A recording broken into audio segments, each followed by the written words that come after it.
अस्सलाम वालेकुम 9th class, hope you all are fine. I am good to.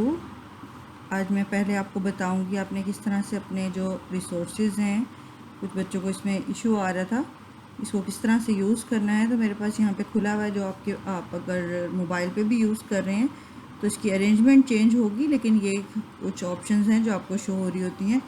For example chemistry की आप देखें तो यहाँ online class, assignments, downloads, internet links and announcement की ऑप्शन है। इसमें से आप ऑनलाइन क्लास खोलते हैं तो आपको ये जो वीडियो लेक्चर्स हैं वो उसको आप असेस कर लेते हैं। अब जो आपने नेक्स्ट थिंग टू यूज़ है वो ये है जी आपकी डाउनलोड्स। ठीक है, आप डाउनलोड्स पे क्लिक कीजिए। जो इस चैप्टर के रिसोर्सेज हैं वो मैंने यहाँ पे रख दिए हैं, और मेरे पास कुछ स्टूडेंट्स के, प्रीवियस स्टूडेंट्स के को मैंने रीच किया है, उनके भी कॉपीज़ पे लिखे हुए मैंने इमेजेस मंगवाए हैं। उसकी क्वालिटी बहुत अच्छी नहीं है, लेकिन फिर भी आपको वो मोर रेलेवेंट लगेगा, वो भी मैं आपको यहाँ प्रोवाइड कर दूँगी। फ़िलहाल यहाँ पे जो short questions and numerical problems हैं, ये आपके काम की चीज़ें हैं। ये टॉपिक्स हम कवर कर चुके हैं ऑलरेडी, और आपने अब जो उसमें अपने अगर सॉल्व किए हैं, जो कि अभी तक मुझे दिखाने की या चेक करवाने की ऑप्शन आपके पास नहीं आ रही, तो आप काइंडली यहाँ से उसको रीचेक कर सकते हैं कि क्या आपने उसको सही किया है या नहीं। ठीक है, न्यूमेरिकल प्रॉब्लम्स चेक कीजिए, और शॉर्ट क्वेश्चन जो हमने अब तक टॉपिक जितना पढ़ लिया है उससे रिलेटेड जितने शॉर्ट क्वेश्चन हैं हम उन्हें आज डिस्कस कर लेते हैं, और उसका जो प्रॉपर आंसर है वो आपको यहाँ नोट्स में से मिल जाएगा। आप जस्ट डाउनलोड पे क्लिक करें, आपके पास फ़ाइल डाउनलोड हो जाएगी जो कि PDF में खुलेगी, PDF रीडर में। ठीक है, आपके पास अक्सर फ़ोन में PDF रीडर होता है ईज़िली अवेलेबल, तो आप उसके में से इसको खोल के इसको यहाँ से अपनी कॉपी पे नोट करें। ठीक है, मेक इट कंफर्म कि आप इसको कॉपी पे अपने हाथ से ज़रूर लिखें। ठीक है, ये रिसोर्सेज मोबाइल में सेव हुए हुए आपको फ़ायदा नहीं देंगे जब तक आप इन्हें अपने हाथ से नहीं लिखेंगे। ठीक है जी, ओके जी। ये है आपकी बुक का पेज नंबर 94, जहाँ पे आपके मौजूद हैं शॉर्ट क्वेश्चंस। इन्हें डिस्कस कर लेते हैं। हमने इसमें से काफ़ी सारे टॉपिक्स जो हैं वो कवर कर लिए हैं। क्वेश्चन पूछा गया है जी, what is diffusion, explain with an example. ये नहीं कहा गया कि डिफ्यूजन ऑफ गैस या डिफ्यूजन ऑफ लिक्विड, तो आप इसमें कोई सी भी वो जो डेफिनेशन है वो लिख सकते हैं। मोर प्रेफरेबल है आप गैसेस वाले लिखें। ठीक है, spontaneous mixing up of gas molecule to make a homogenise mixture, और साथ आप एग्जांपल दे दें कि the spreading of perfume in the room, और उसके बाद स्टैंडर्ड एटमॉस्फेरिक प्रेशर, उसके यूनिट और उसका रिलेशन पास्कल से। ये पूरा स्टैंडर्ड एटमॉस्फेरिक प्रेशर वाला टॉपिक इसके अंदर आ जाएगा, मैंने आपको वीडियो में भी बताया था। ठीक है जी, उसके बाद है जी, why are the density of gases lower than the liquids because of the, हाँ जी ये है जी, gases have lower densities than densities of liquids reduced to the light mass and more volume occupied by the gases. Another reason for the lower densities of gases is negligible intermolecular forces among the gas molecules. That's enough. इतना answer काफ़ी है। ठीक है जी, उसके अलावा हमने पढ़ लिया है evaporation का टॉपिक भी। What do you mean by evaporation and how is it affected by surface area? आप evaporation की प्रॉपर डेफिनेशन देंगे यहाँ पे। ठीक है, और जो सरफेस एरिया वाला फैक्टर था उसके फैक्टर्स में उसको लिखेंगे। It is the surface phenomena, greater is the surface area, greater is the evaporation.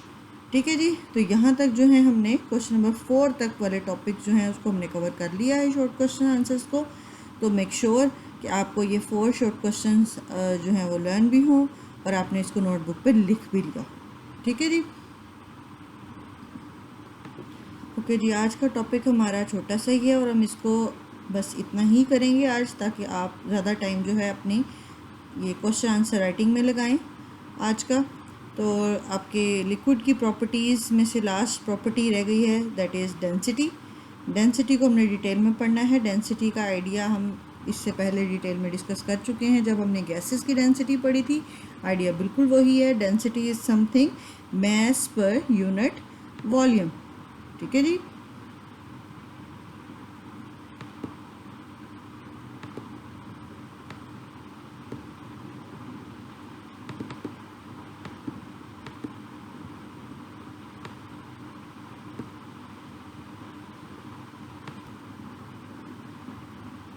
कि जी here it is mass per unit volume.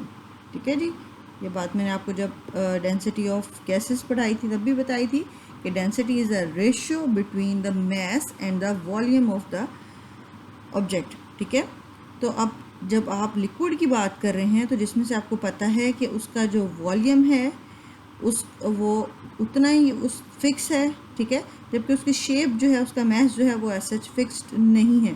तो क्योंकि वॉल्यूम फिक्स्ड है इसलिए उसका जो डेंसिटी है वो ज़्यादा है। ठीक है, they are denser than the molecules of gases because they are closely packed. Next terminology important is the closely packing and the space between their molecules are negligible. ठीक है जी, इसके अलावा रीजन डेंसिटी के ज़्यादा होने की that liquid molecules have strong intermolecular forces. ठीक है जी, hence they cannot expand freely and have a fixed volume. Like gases, they cannot occupy all the available volume of the container.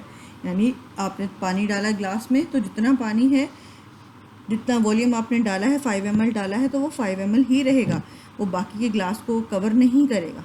ठीक है, यानी जो उसका वॉल्यूम है वो फिक्स है और फिक्स्ड रेशियो जो है, फिक्स्ड जो आपका वैल्यू है वो आपके रेशियो साइन के नीचे आ रही है, तो वो अफेक्ट करेगी जो आपकी डेंसिटी की वैल्यू है उसके फिगर को। ठीक है, और यही वजह है कि जो आपका आंसर है या डेंसिटी है वो ज़्यादा आएगी। तो इसमें यहाँ पे एग्जांपल दी गई है कि डेंसिटी आप देखें अगर वाटर की तो वो 1 है और अगर एयर की देखें तो वो 0.001 है, यानी 1000 time less than that of that liquids. ठीक है, so that is the reason why rain drops fall down, कि बारिश हमेशा बरसती है तो नीचे की तरफ क्यों आती है, क्योंकि बारिश के जो कतरे हैं वो क्या हैं, वो लिक्विड्स हैं और वो डेंस होने की वजह से एयर से ज़्यादा डेंस हैं, एयर उन्हें कैरी नहीं कर सकती, लिहाजा वो नीचे की तरफ आते हैं और ज़मीन पे गिर जाते हैं। ठीक है, और इसी डेंसिटी की एग्जांपल को समझने के लिए आप भी एक एक्टिविटी भी परफॉर्म कर सकते हैं, और एक्टिविटी ये है कि आपने क्या करना है, एक गिलास में पानी लेना है और उसके ऊपर फ्यू ड्रॉप्स ऑफ ऑयल डालने हैं। कोई भी ऑयल, सरसों का तेल आपके पास है, कुकिंग ऑयल आपके पास है, आपने वो ऑयल उसके ऊपर डालना है।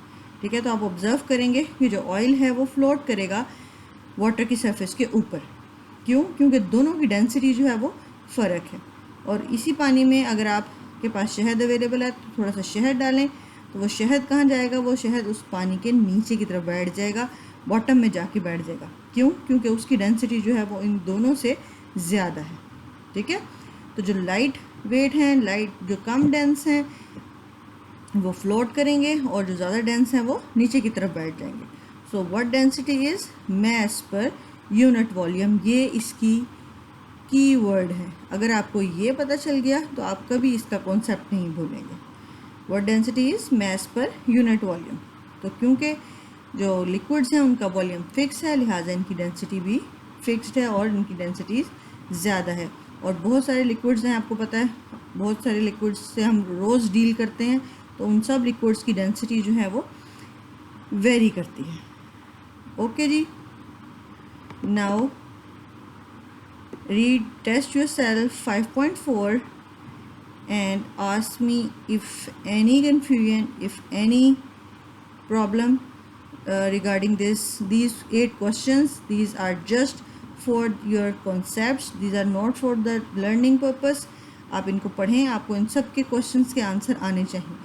ठीक है, if you are facing any problem तो आप मुझे वीडियो पे कमेंट कर दें यूट्यूब चैनल के थ्रू, या फिर आप जो है अपने स्कूल की पोर्टल के थ्रू कम्युनिकेट करें। तब तक इंशाल्लाह आपके पास कम्युनिकेशन की ऑप्शन होगी और कोई भी इशू है आप मुझसे क्वेश्चन करें। ठीक है, ताकि हम इसे बेटर कर सकें मज़ीद। सो होप आपने आज का टॉपिक और किस तरह से इन क्वेश्चंस को करना है from your resources, that is from downloads, जो मैंने बताया आपको, तो इसको करें आज बैठ के ज़रूर, इसको टाइम दें। And wish you best of luck. Thank you so much. अल्लाह हाफिज़।